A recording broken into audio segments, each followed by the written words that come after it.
আপনি কোরআন হাদিসের কাজ করতে এসে আর একজনের হিংসা করছেন। আমি তো বলছি, দেখি বল্লার জামে মসজিদে আমি আব্দুর রাজ্জাক বিন ইউসুফ খুতবা দেব সামনের জুমায়, দেখি কি হয়।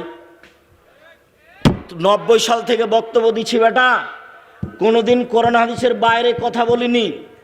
ঘন্টা কথা বললে 20 থেকে 30 থেকে 40 থেকে 80টা হাদিস অনুবাদ করি। কত হাদিস মুখস্থ আছে তা আমার জানা নাই। আপনার সংকীর্ণতা আসলো কেন সে কথা আপনি বলেন। আর জামিয়া সালাফিয়ার দরজা খোলা আছে, কালকে জামিয়া সালাফিয়া যাবেন বক্তব্য দেওয়ার জন্য। আমি আপনাকে ডেকেছি অতীতে, এখনো ডাকছি, আপনি যাওয়ার সাহস করেননি। আবারও বলছি কালকে আসেন। আমি আব্দুর রাজ্জাক বিন ইউসুফ বলছি, আমার জীবনটা আমি এভাবেই করেছি। বল্লার জামে মসজিদে দাওয়াত দেওয়ার জন্য আপনাকে সভাপতি লাগবে না।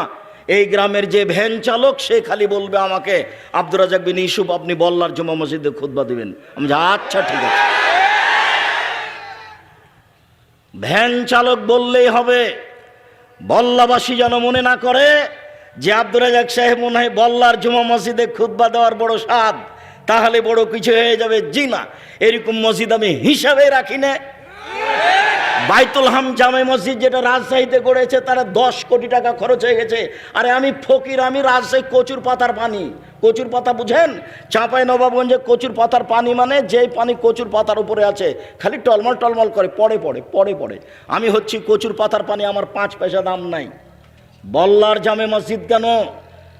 রূপগঞ্জ নারায়ণগঞ্জ জামিয়া সালাফে মসজিদ তৈরি করবো ইনশাল্লাহ, যেখানে 10 আদায় করবে ইনশাআল্লাহ।